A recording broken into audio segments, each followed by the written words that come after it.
HOA fined me for hunting, so I bought the land they use for hiking and closed it permanently when I moved to Willow Creek Estates. All I wanted was peace. I'd done my time, 22 years of military service, 2 deployments, and enough bureaucracy to make anyone crave a quiet life. The house sat on 3 acres, just on the edge of the neighborhood's boundaries. Tall pines hugged the back of the property, and a gentle stream cut through the lower acres. It reminded me of my grandfather's cabin, where I first learned to hunt as a boy. Hunting wasn't just a hobby for me. It was therapeutic. I didn't do it for trophies or sport.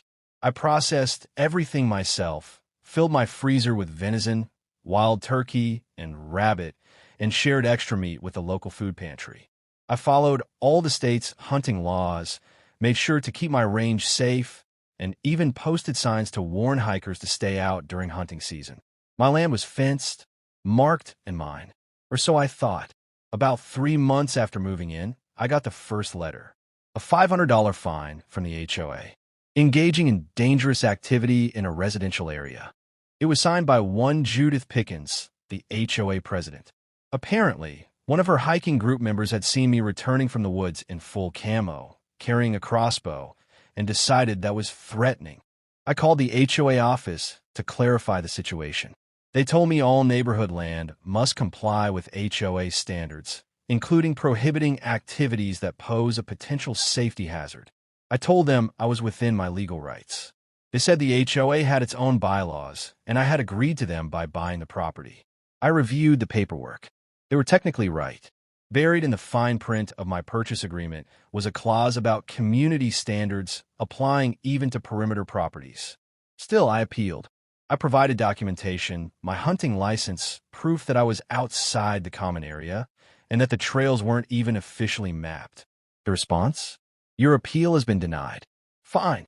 I paid the fee. I didn't want trouble. I thought it would stop there, but it didn't. 2 weeks later, I got another letter. This time it was $1,000. Second offense. I hadn't even hunted since the first fine. Turns out someone saw me cleaning a deer in my shed and reported it. They called it animal processing in a residential area. When I tried to talk to Judith, she wouldn't take my calls. I went to the next HOA meeting and was met with icy stares and whispers. One man asked if I thought I was Rambo out here or something. Then came the warning. Any further incidents may result in legal action or property restrictions. That was the day something inside me snapped. Not in anger, but in clarity. These people didn't want peace.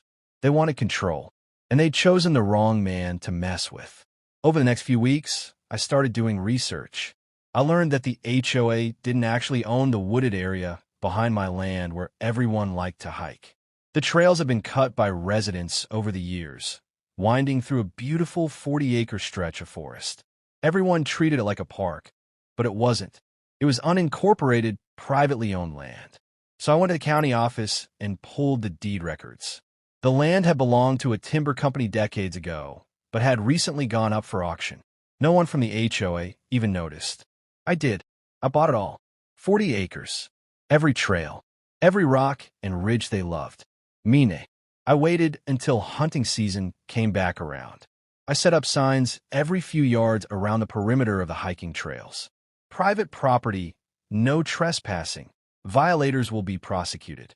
I added, due to HOA harassment, these trails are closed indefinitely. And then I posted a photo of the deed to my front gate. Judah showed up at my door 2 days later, furious. You can't do this. Those trails are part of the community. I stayed calm. They never were. You fined me for hunting on my land. Now I own the land you think is yours. She threatened to call a lawyer. I told her to go ahead. I'd spoken to 3 already. She left in a huff, heels digging into the gravel like she could stab the earth into submission. The fallout was immediate. The neighborhood group chat exploded. Half were furious, the other half silently impressed. The hiking club disbanded. The dog walkers were confused. Real estate agents panicked as potential buyers asked why there were locked gates in the forest. Property values dipped. The HOA tried to hold an emergency vote to challenge the land closure, but their own bylaws worked against them. They had no jurisdiction over my property. I received anonymous hate mail. A few neighbors egged my mailbox. Someone left a note calling me the trail tyrant. I ignored it all. Then something surprising happened. A woman named Claire from 2 streets over knocked on my door with a pie. She said she admired what I'd done. "Judith has made this neighborhood miserable for years," she said. "You actually stood up to her." She invited me to her backyard barbecue. A week later, another neighbor, John, a retired teacher, asked if I'd consider opening the trails back up for a fee. I said maybe, but only if the HOA issued a formal apology, dropped all fines, and rescinded the threat of legal action. They refused, so the trail stayed closed. A year passed. I kept to myself. No more fines. No more trouble. My freezer was full, my peace restored. Then one morning, a new letter arrived.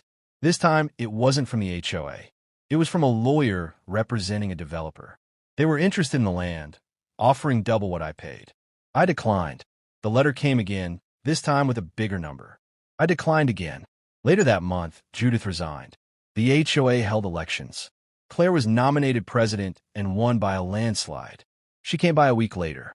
"You were right," she said. "We were wrong. I am sorry." We shook hands. I opened the trails again, under one condition, a community-wide agreement that I'd never be fined for hunting or managing my land again. That was 3 years ago. Today, I still hunt in peace. The trails are open. The HOA is quiet. And every now and then, I walk those wooded paths and smile, remembering the day I bought the land just to prove a point. Peace, after all, is worth fighting for.